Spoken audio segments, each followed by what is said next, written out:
जी की। अब हम मंत्र जाप करेंगे।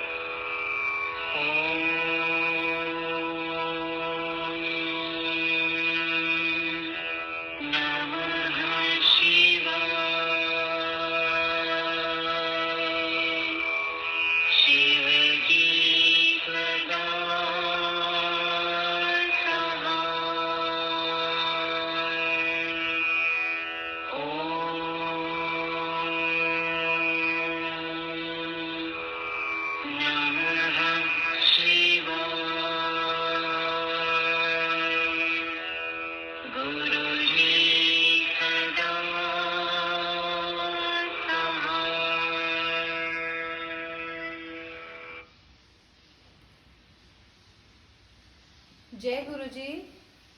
संगत जी, आज हम श्री शिव महापुराण का 5वें खंड के 22वां, 23वां, 24वां और 25वां अध्याय पढ़ने जा रहे हैं। शुरुआत करते हैं 22वें अध्याय से।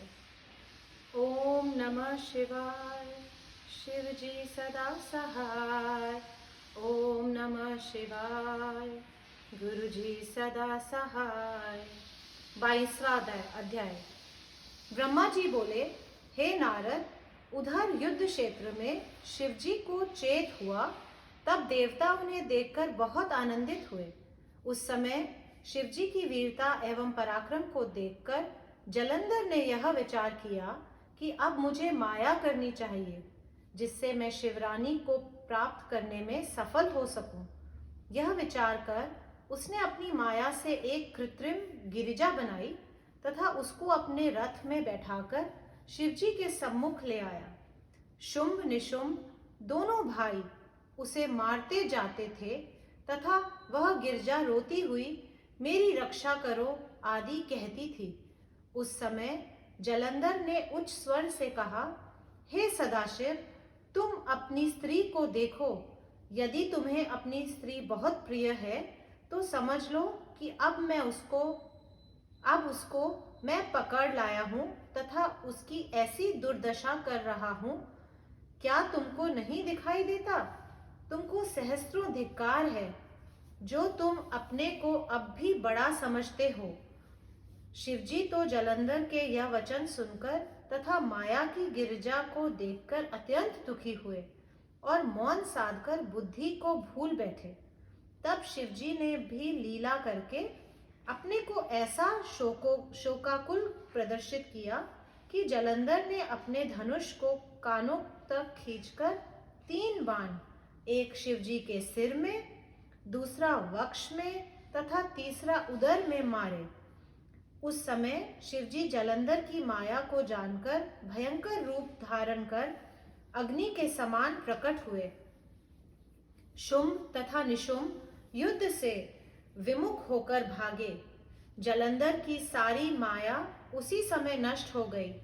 तब शिवजी ने शुंभ निशुंभ को यह शाप दिया कि तुमने छल करके गिरिजा को दुख पहुंचाया है तथा युद्ध से मुख मोड़कर भागे जा रहे हो, इसलिए तुम्हारा धर्म नष्ट हो गया है।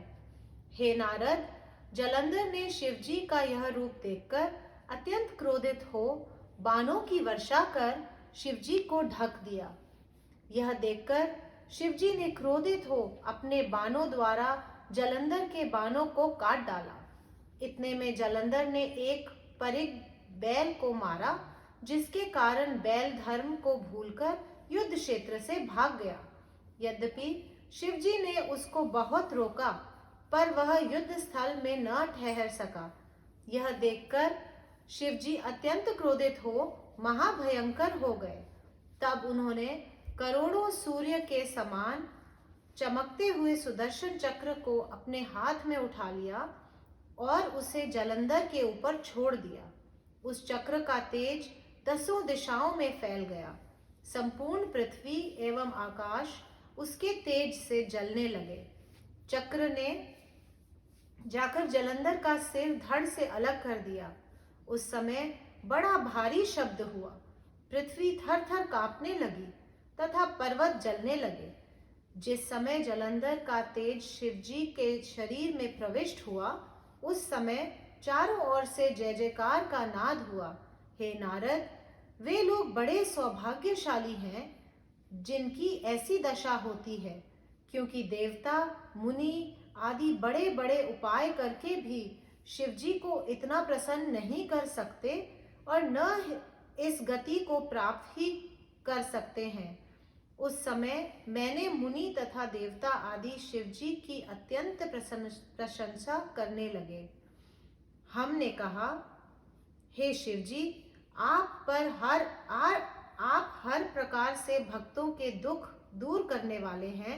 आपको मन, वाणी तथा वेद आदि भी नहीं प्राप्त कर सके।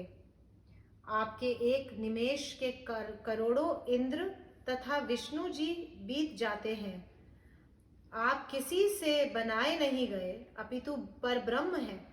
आपने यदुवंशी को मुक्ति प्रदान की तथा उसकी पत्नी कलावती ने भी आपकी भक्ति द्वारा मुक्ति प्राप्त की।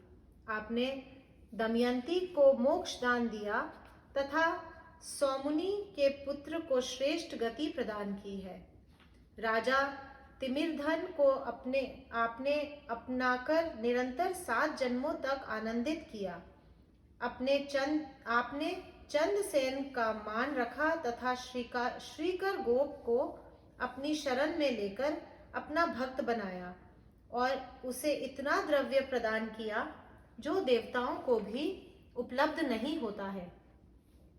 आप ही ने सत्यरथ के कष्टों को दूर कर उसे आनंदित किया तथा धर्मगुप्त आपका ही व्रत करके दरिद्रता से मुक्त हो गए। आप ही ने चित्रधर्म के दुखों को दूर किया तथा उसकी लड़की के डूबते हुए पति राजा चंद्रागत के जीवन की रक्षा कर बहुत सुख पहुंचाया। आपके बल से ही तक्षक को किसी प्रकार की हानि एवं भय नहीं होने पाया। आपने ही मद्र देश के ब्राह्मण को मोक्ष प्रदान कर उसकी स्त्री चंचला का उद्धार किया तथा आप ही ने भद्रामुख गिरी के कष्टों को दूर किया। आपने पिंगला की इच्छा अनुसार उसको धन, आनंद एवं सुख प्रदान किया और आपने भक्त भद्रामुख की इच्छा पूर्ण की। आपने ऋषभ को हर प्रकार से अपने में ही लीन कर लिया और आपकी सेवा द्वारा ही कामदेव शुभ गति को प्राप्त हुआ। हे सदाशिव जी, आपने शबरी एवं शुकर को उत्तम गति प्रदान करके भक्ति का महात्म्य प्रकट किया तथा भद्रसेन के पुत्र सुधर्मा एवं मित्र के पुत्र तारक को उत्तम गति देकर रुद्राक्ष की बढ़ाई प्रकट की। आप ही ने गंगा को, जिसका नाम महानंदा था, तार कर दिया तथा आपकी भक्ति से सुश्रुमान अधिक काल तक जीवित रहा। आपने शारदा के पति को जीवित कर उसके सौभाग्य को स्थिर रखा तथा बंदिक नामक पापी ब्राह्मण को उत्तम गति आपने ही प्रदान की। उसकी स्त्री बिजुका को भी, जो पंचशली थी, मुक्ति प्रदान की। आप ही ने दक्ष के यज्ञ को विध्वंस कर उसके गर्भ को चूर किया तथा काम को भस्म कर शिवरानी का गर्भ दूर किया। आपने बालक का रूप धारण कर तारक दैत्य को मार डाला तथा गणपति को अपना बल देकर समस्त गणों से प्रबल कर दिया। आपने ही त्रिशूल से उनका सिर काटकर पुनः जीवित कर दिया था। दैत्यों को देवताओं सहित जलते हुए देखकर आपने हलाहल विष का पान कर लिया था। आपने पहले त्रिशूल द्वारा अंधक के सर को काट डाला, फिर उस पर कृपा करके अपने गणों में सम्मिलित कर लिया। आपने विष्णु जी एवं ब्रह्मा के मोह को दूर कर मंत्र शास्त्र को कील डाला तथा नृसिंह अवतार के गर्भ को नाश कर शरभ का अवतार ग्रहण किया। आपने अत्रि के पुत्र होकर काम रूप का वध किया तथा हनुमान का स्वरूप धारण कर राम लक्ष्मण को दुखों से मुक्त कर दिया। आप तीनों गुणों से परे तथा निर्गुण हैं। आपकी महिमा का वर्णन कहाँ तक किया जाए। हे नारद, इस प्रकार सब देवताओं ने शिवजी की स्तुति की। जो कोई इस स्तुति को सुनेगा अथवा दूसरों को सुनाएगा, वह दोनों लोकों में प्रसन्न होकर आनंद प्राप्त करेगा। उसे किसी प्रकार का कष्ट न होगा तथा अंत में शिवजी के लोक को प्राप्त करेगा। ओम नमः शिवाय। शिवजी सदा सहाय। ओम नमः शिवाय। गुरुजी सदा सहाय। 23वां अध्याय। ब्रह्मा जी ने कहा, हे नारद, देवताओं ने इस प्रकार स्तुति कर शिवजी से विनती की, हे शिवजी, आपने जलंधर को नष्ट करके हम लोगों के कष्टों को दूर करके अभय दान दिया है। अब और कोई कंटक नहीं है, परंतु अचानक ही एक और दुख हम लोगों को हुआ है, अर्थात विष्णु जी उस स्थान पर जहाँ जलंधर की स्त्री वृंदा सती हो गई है, भस्म लगाए लौट रहे हैं। आप ही कोई ऐसा उपाय कीजिए जिससे विष्णु जी अपनी हठ को छोड़कर पुनः पुराना मार्ग ग्रहण करें। शिवजी ने हंसते हुए यह कहा, हे देवताओं, यह सब हमारी माया का ही परिणाम है। विष्णु जी हमको अत्यंत प्रिय हैं, इसलिए हमने इस लीला द्वारा उनके अहंकार को दूर कर दिया है। अब हम तुमको जो उपाय बताते हैं वह तुम करो, उससे विष्णु जी का मोह दूर हो जाएगा। तुम सब लोग देवी की शरण में जाकर अपना दुख सुनाओ, वे तुम्हारे सब कार्य सिद्ध करेंगी और विष्णु जी पुनः अपने मुख्य स्वरूप पर आ जाएंगे। हे नारद, तब शिवजी के बताए हुए उपाय के अनुसार सब देवता गिरिजा की स्तुति करने लगे। वे बोले, हे मातेश्वरी, हम आपकी शरण में आए हैं, आप हमें इस दुख से छुटकारा दिलाइए। देवता इस प्रकार स्तुति कर ही रहे थे कि उसी समय आकाश में एक अग्निकुंड दिखाई दिया तथा उस अग्निकुंड से यह शब्द निकला कि हे देवताओं, हमने तीन रूपों से अलग अलग तीनों गुणों से अलंकृत होकर संसार में अवतार लिया है।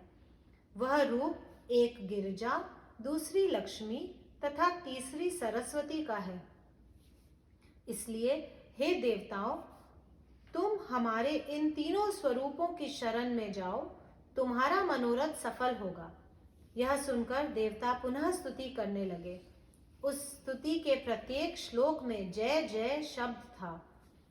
तब देवताओं की उस स्तुति से प्रसन्न होकर तीनों देवियां प्रकट हुई।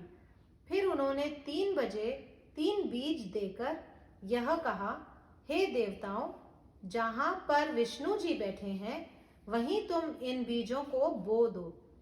इस प्रकार तुम्हारी इच्छा पूर्ण होगी। देवियों के इस ऐसे वचन सुनकर देवता उन बीजों को लेकर वहां जा पहुंचे जहां विष्णु जी बैठे हुए थे। उन्होंने उन बीजों को वहां बो दिया। उनसे 3 प्रकार की वनस्पति उपजी। उनका नाम धात्री, मालती तथा तुलसी हुआ। हे नारद, धात्री मेरी स्त्री का नाम है, अतः उससे धात्री, लक्ष्मी से मालती तथा गिरिजा से तुलसी की उत्पत्ति हुई। वे तीनों वनस्पतियां रज, सत, तम इन तीनों गुणों को धारण किए स्त्रियों के समान प्रकट होकर वृंदा से भी अधिक सुंदर रूप रख विष्णु जी के सम्मुख जा खड़ी हुई। विष्णु जी उनको देखकर आश्चर्यचकित हुए। हे नारद, विष्णु जी को इस प्रकार कामवश होते देखकर धात्री तथा तुलसी ने तिरछी चितवन से विष्णु जी की ओर देखा। मालती उनकी यह दृष्टि सौतिया ढा से न सहकर अत्यंत दुखी हुई, इसलिए वह शिवजी पर नहीं चढ़ाई जाती। अस्तु, विष्णु जी धात्री तथा तुलसी पर मोहित होकर उन्हें अपने साथ लिए हुए वैकुंठ में लौट आए। वहां आकर उनका मोह दूर हो गया। हे नारद, जो मनुष्य जलंधर के वध की इस कथा का पाठ करता है अथवा सुनता है, वह शिवलोक में स्थान प्राप्त करता है। ओम नमः शिवाय। शिवजी सदा सहाय। ओम नमः शिवाय। गुरुजी सदा सहाय। 24वां अध्याय।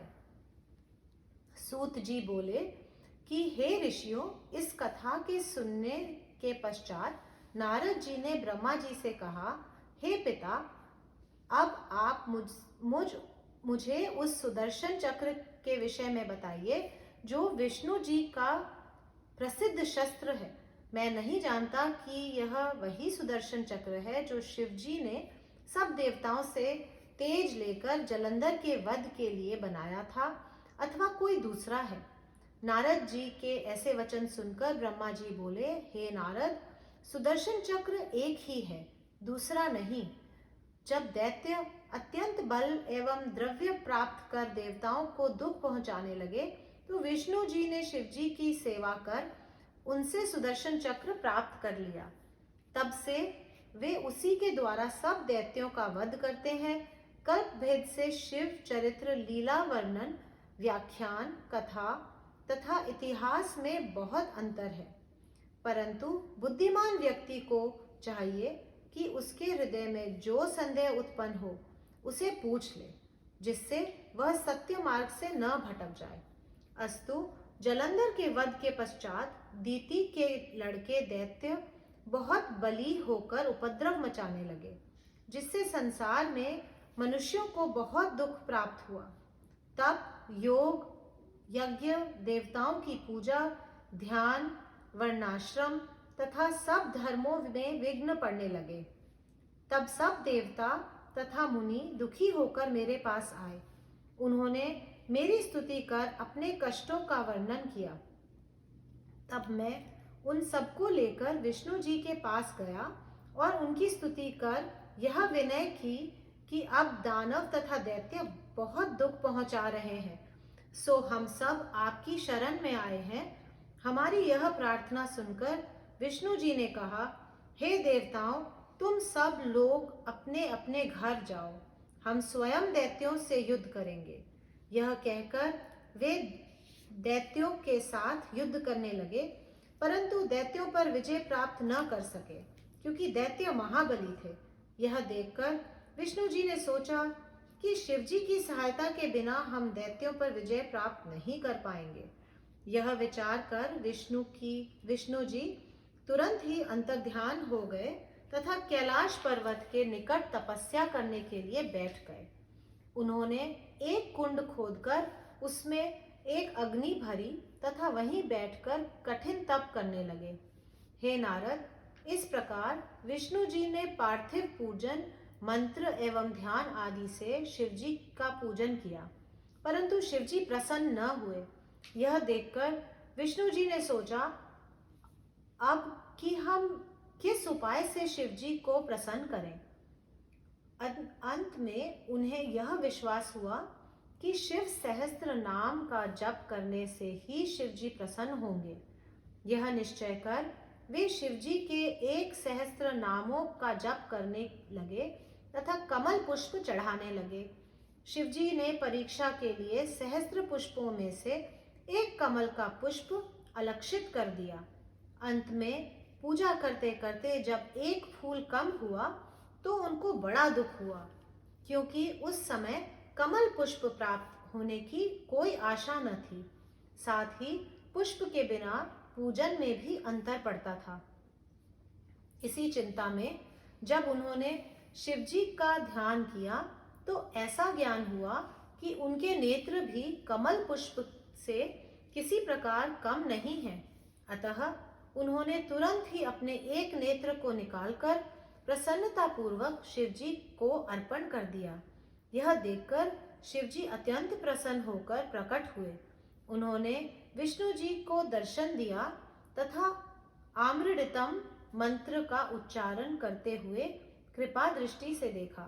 उस समय विष्णु जी ने शिव जी को प्रणाम किया। तब शिव जी मुस्कुराते हुए बोले, हे विष्णु जी, तुम्हारी इच्छा जो हो वह मांग लो।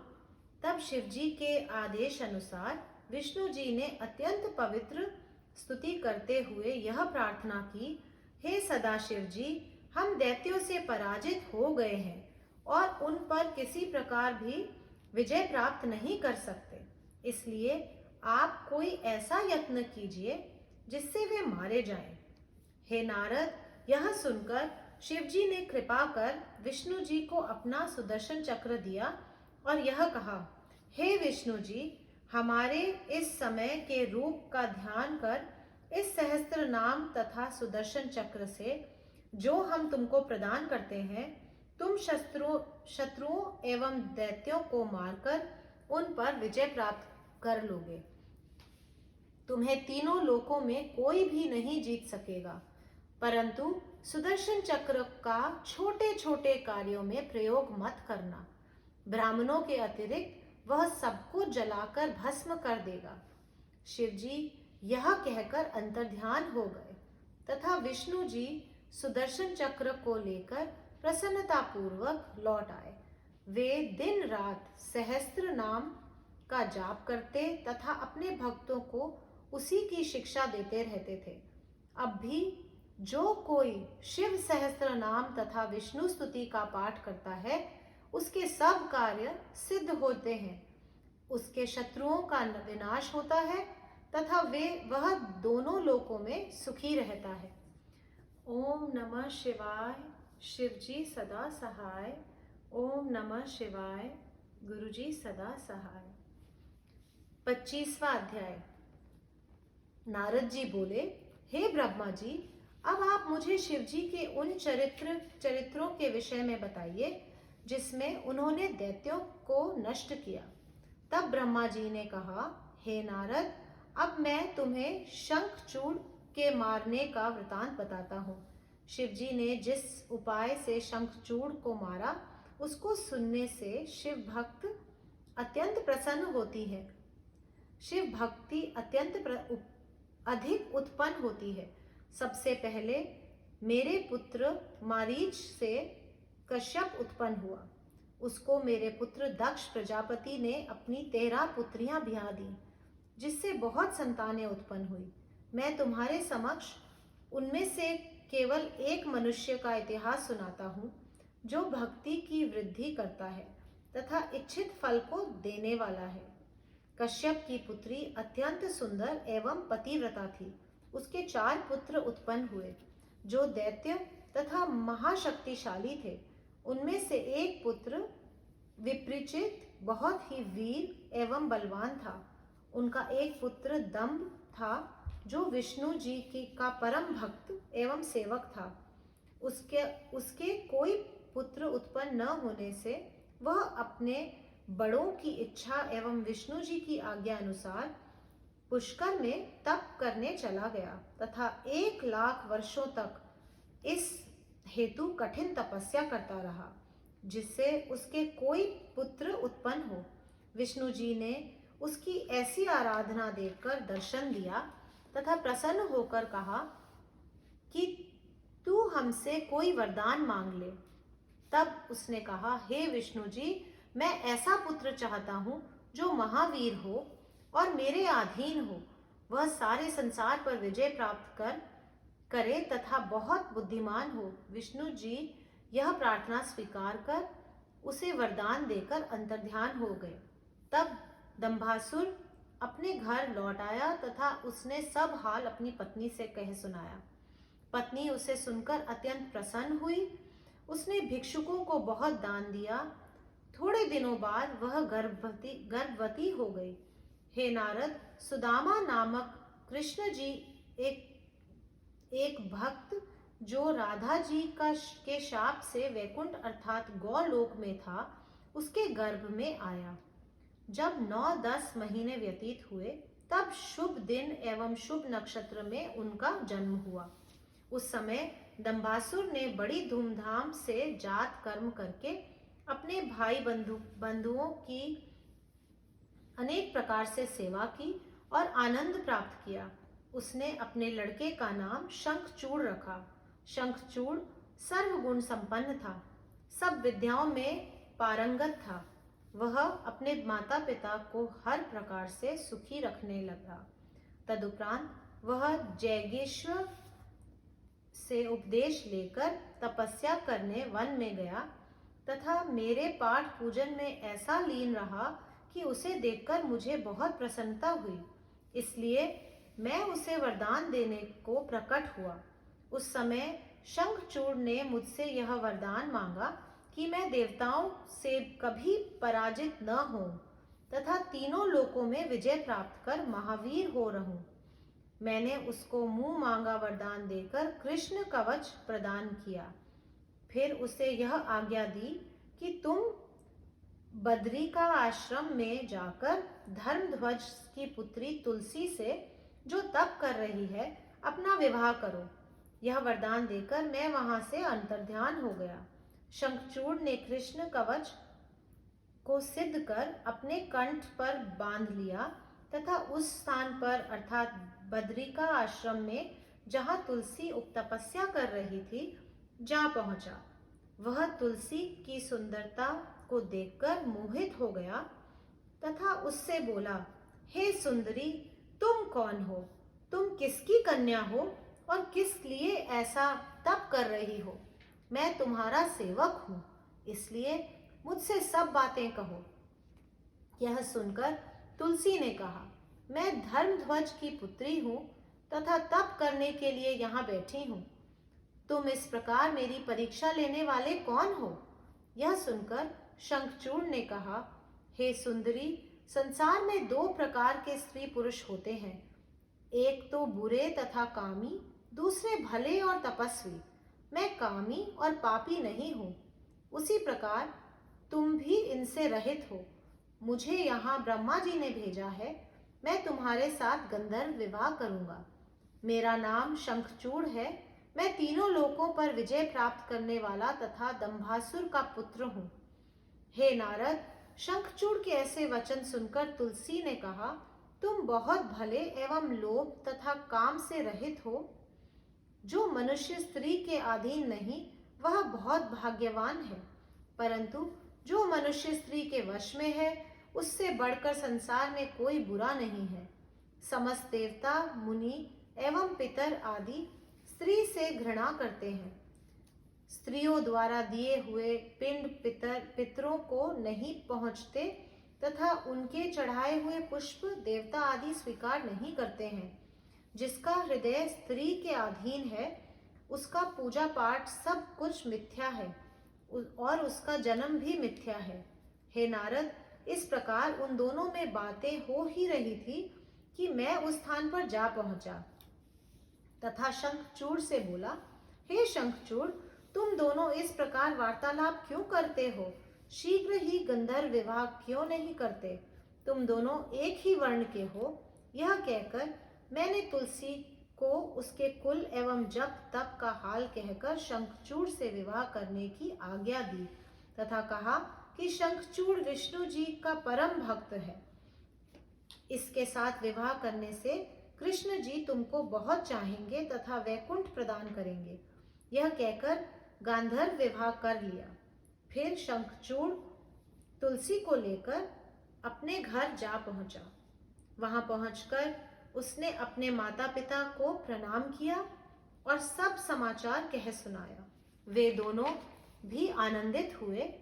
पश्चात दंभासुर शंखाचूड़ को राजकाज सौंपकर स्वयं तप करने चला गया। ओम नमः शिवाय। शिवजी सदा सहाय। ओम नमः शिवाय। गुरुजी सदा सहाय। संगत जी, आज की हमारी रीडिंग यहीं समाप्त होती है। अगली रीडिंग कल सोमवार को रात 9 बजे होगी। शुक्राना गुरुजी। जय गुरुजी।